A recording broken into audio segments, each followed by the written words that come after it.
12 días. Memorias de Tehuahol 2. Capítulo 21. El orgullo de Francisco. Ya habían pasado más de 12 días, en los que Mónica y Juan seguían con la enseñanza necesaria para que él hiciera los arreglos de los detalles, como los llama él, para poder casarse. De pronto el pueblo se vio sorprendido por un visitante inesperado. En un carruaje, un hombre de sombrero, gafas y muy elegante, llegaba preguntando por la casa de los Alcázar y Valle. Justo en ese momento, se encontraban por el parque algunos de los hombres de Juan. Uno de ellos fue a informarle a Juan, el otro a don Noel. Pronto el hombre misterioso fue llevado hasta la casa de don Francisco. En el camino, Noel se encontró con ellos, se presentó como amigo y abogado de la familia. El joven se presentó como el reportero encargado de llevar a la prensa la gran noticia del rescate de 3 adinerados e influyentes hombres de la sociedad. Noel acompañó al periodista, juntos llegaron a la casa de Francisco. Ya había sido informado por uno de los hombres de Juan, considerando a la gente de su hijo una red muy confiable de información. Así que tanto él como Sofía se encontraban esperándolos. Don Francisco, dijo el joven caballero extendiendo su mano para saludar. Es un gran honor para mí poder verlo y saludarlos con su ilustre esposa. Espero hayan recibido la carta que anunciaba mi visita. Lamento decirle, caballero. Francisco lo saludó con fuerte apretón, pero muy serio. Que no hemos recibido ningún anuncio. Así que, como comprenderá, no estamos preparados para dar ninguna entrevista. El joven se disculpó sinceramente. Pero qué lástima. En verdad yo dije a mis superiores que seguramente yo llegaría primero que la carta. Pero ellos insistieron en que viajara de inmediato. El joven reportero sacó sus credenciales, comenzó a notificar acerca de todo lo ocurrido en Veracruz. Ya los otros amigos de Francisco habían sido entrevistados y fotografiados, pero el artículo no estaría completo hasta que él y su familia también aportaran su historia.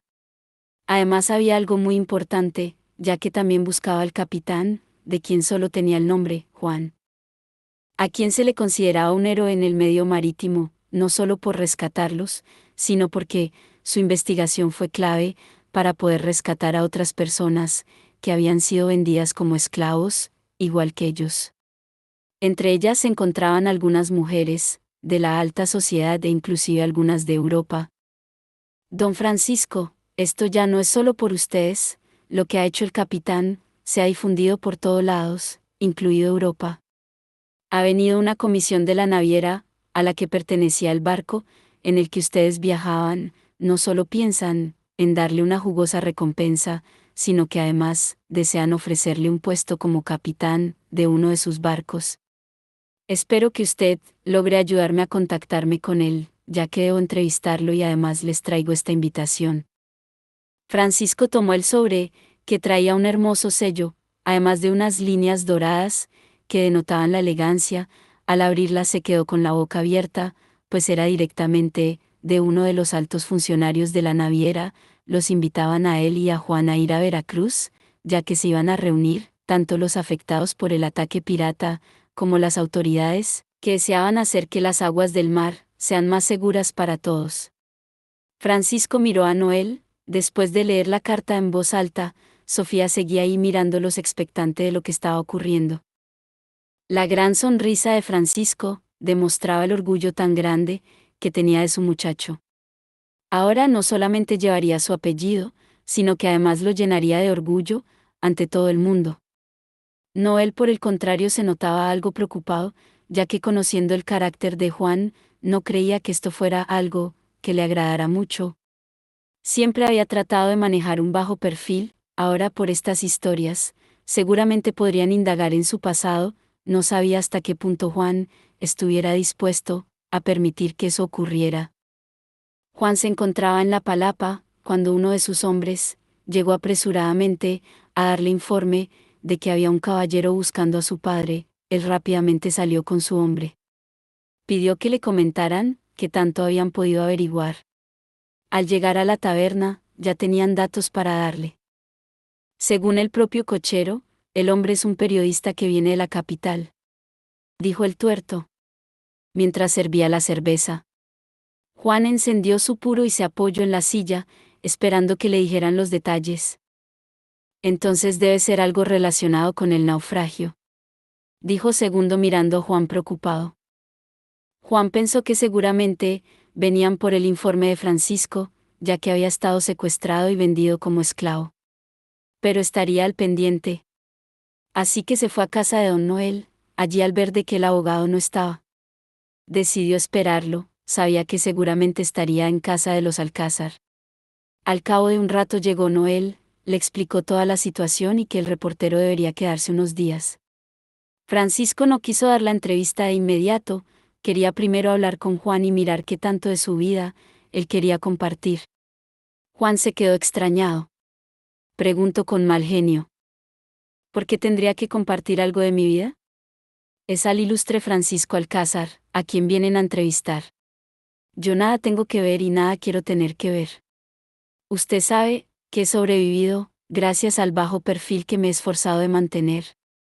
Lo sé, muchacho. Eso mismo pensé yo, por eso cuando venía para acá iba a mandar llamarte, pero Pedro me dijo que ya estabas aquí.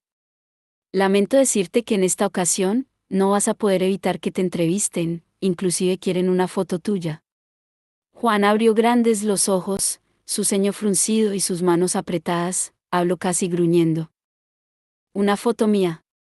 Carajo, ¿es que acaso están locos?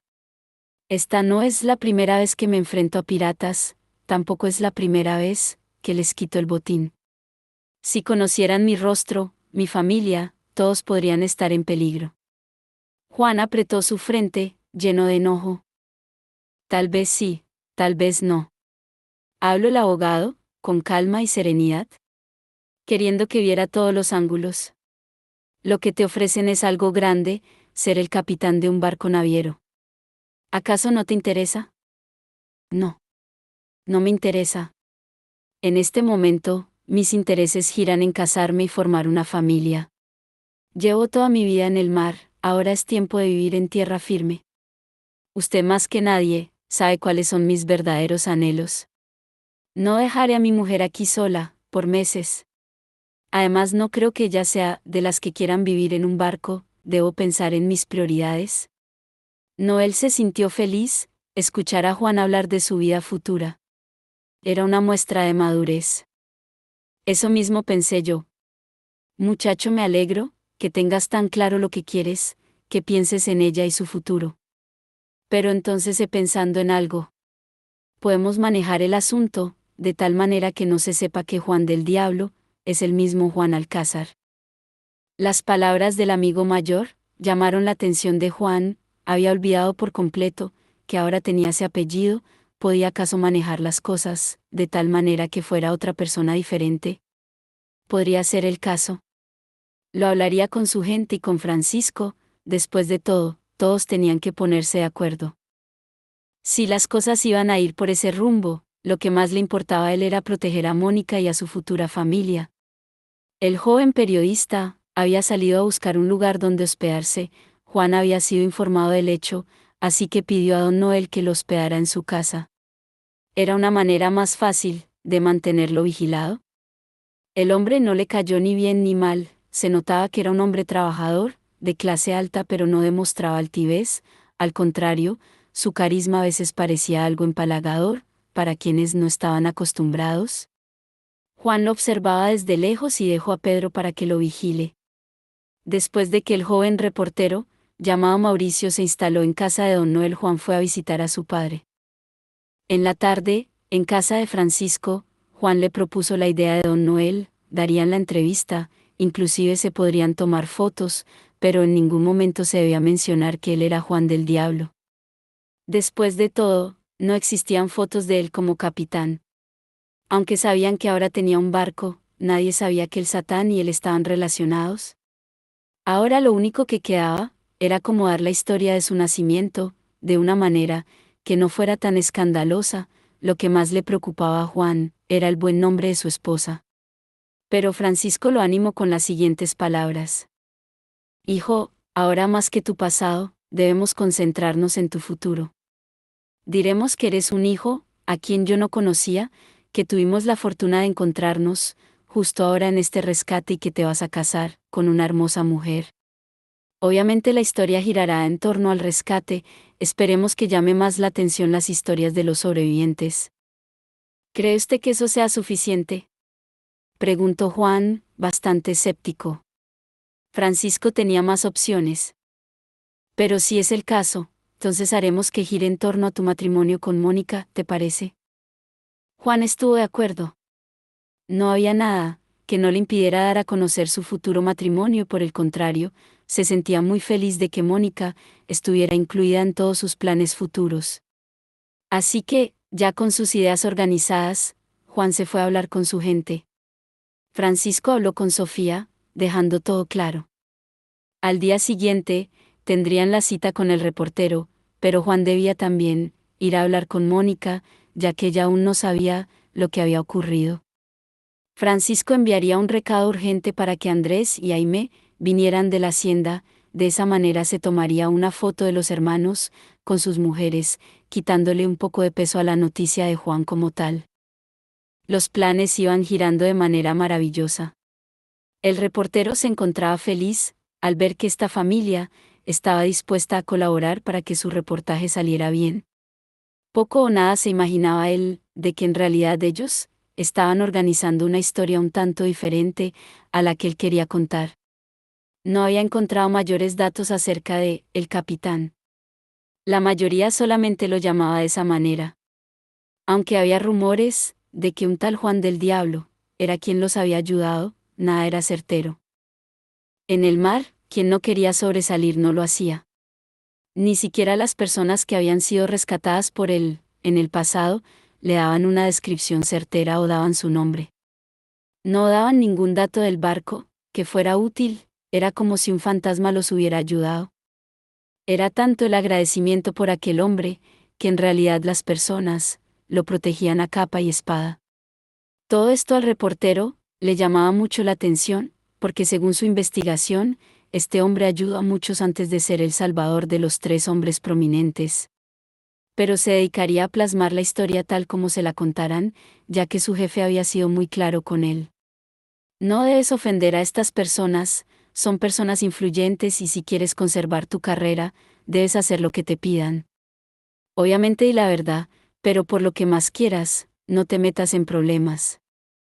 En la mañana, el joven reportero salió a dar un paseo por la pequeña plaza. Su cita para la entrevista era en la tarde.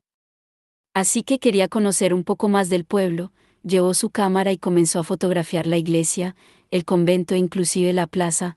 Estaba enfocando el lente de su cámara, cuando ante él apareció una mujer con una belleza exquisita, su caminar elegante, su mirada altiva, pero al mismo tiempo sus gestos suaves y gentiles, hicieron que él bajara la cámara y se quedara con la boca abierta. Al verla caminar, la observó recorrer los diferentes puestos, ayudada por su criada, examinaba las frutas y verduras. Al conversar con aquellos que se encontraban allí, era un ángel en acción, todo aquel que la veía sonreía e inclusive le obsequiaban algunas frutas, ella las compartía con su criada. Se podría decir que el joven estaba chorreando la baba, hasta que alguien se le acercó ofreciéndole un pañuelo, dándole tremendo susto. Creo que necesita secar su boca, dijo Juan de manera bastante brusca, pasándole el pañuelo. Luego agregó: pero le daré un consejo, si no quiere meterse en problemas, deje de mirar a las mujeres comprometidas de esa manera. ¿A qué mujer se refiere?, dijo el joven, secando su frente llena de sudor. A mi prometida. Juan había visto desde lejos la acción. Así que se acercó sutilmente al caballero, para dejar en claro no solamente quién era él, sino quién era ella. El joven reportero tomó el pañuelo, se secó apresuradamente la frente, pues no dejaba de sudar, entonces pidió disculpas y se presentó. Discúlpeme. Mi nombre Mauricio, soy reportero. Sé que he sido atrevido, pero su prometida es en verdad una mujer muy, muy hermosa. Juan sonrió con su habitual gesto de orgullo y burla. De eso no me cabe duda. Pero al ser usted una persona refinada, debería saber que lo que hizo es de muy mal gusto. Además, Yo soy muy celoso. Oh, sí lo entiendo, caballero. ¿Me podría repetir su nombre? Mi nombre, en este momento no importa. Ya nos veremos en otro momento y entonces sabrá quién soy, con su permiso. Juan dejó al hombre allí, con el rostro pálido y secándose la frente una vez más, porque había empezado a sudar frío. El aura de Juan era sumamente intimidante. El reportero se consideraba intrépido y valiente, pero ante un hombre como este, en realidad las rodillas le habían temblado. Más aún, al ser sorprendido mirando con la boca abierta, a su prometida. Pero qué despistado eres, Mauricio, se reprendió internamente el hombre, pero no pudo evitar dar un último vistazo a la joven, que ni siquiera notó su presencia. Pero alcanzó a ver la mirada y la sonrisa que la joven le dedicó a su prometido. Entonces prefirió alejarse, antes de que nuevamente lo pillaran. Lo que no sabía era que una de las sombras de Juan lo veía desde lejos y luego continuó siguiéndolo. Juan se alejó a paso rápido, llegando hasta donde Mónica estaba conversando con una anciana, donde compraba algunas verduras. Ella al verlo sonrió y todo su rostro se iluminó. Juan comprendió que cualquier hombre se quedaría con la boca abierta, de solo verla, pero ella era suya. Pensaba mientras se acercaba, iba un poco serio y ella lo notó. Juan, ¿qué ocurre? ¿Acaso has tenido algún problema? Mónica ya lograba descifrar algunos de sus gestos, así que notó de inmediato que iba enojado. Era fácil saberlo, pues era algo que ocurría con frecuencia. No me ocurre nada, es solo que, Juan tragó saliva, respiró profundo y trató de interiorizar su mal genio, no quería que ella se asustara de verlo así. Tomó sus manos para saludarla, pero notó algo que no le gustó y que le preocupó. Las manos de Mónica estaban levemente ásperas y cuando él la tocó, notó que a ella le dolía. Cuando miró más detenidamente al darle un beso en el dorso, vio una pequeña quemadura y en un dedo un corte. Veo que te has lastimado las manos. ¿Acaso tienes que hacer todos los quehaceres de la casa? Mónica retiró rápidamente las manos, sintiéndose avergonzada. Ella estaba acostumbrada a trabajar duro, en el convento y en su casa. Pero últimamente por estar suspirando y pensando en él, había sufrido algunos accidentes. Obviamente no se lo iba a decir, su rostro se fue tornando, poco a poco un tono escarlata. Él le acomodó un mechón de cabello detrás de la oreja, lo que hizo que ella se sintiera aún más nerviosa, peor aún la miró fijamente a los ojos. Así que a ella no le quedó más opción que contestar. No los hago todos, es solo que... Meche está sola, porque Lupe se quedó con mi hermana y la señora que nos ayuda con el aseo, se ha enfermado. Así que por ahora estoy ayudando en la cocina, pero no es nada nuevo, estoy acostumbrada a guisar y a lavar. Juan entrecerró los ojos y frunció el ceño levemente, no le gustaba que su prometida tuviera que estar realizando tales quehaceres, pero no quería avergonzarla más. Mejor se aseguraría de que cuando estuviera en su casa, su vida fuera más llevadera. Pero tampoco quería presionarla, así que nuevamente le dio un beso en el dorso de la mano. Si ya terminaron con sus compras, las puedo acompañar hasta su casa. Mónica sintió con gusto. A medida que iban caminando, Juan le fue contando de los detalles, de lo que se iba a hacer en la entrevista, en la tarde con el reportero. Ella le preguntó qué debía ella decir o hacer, a lo que él simplemente le dijo: pon tu más espectacular sonrisa, con eso será suficiente. Mónica no supo a qué se refería, pensó que se estaba burlando de ella. Pero él en realidad hablaba de que el hombre quedaría embobado de solo verla y se olvidaría de tomar fotos o hacer preguntas. Mónica caminó a su lado, meditando en todo lo que habían hablado.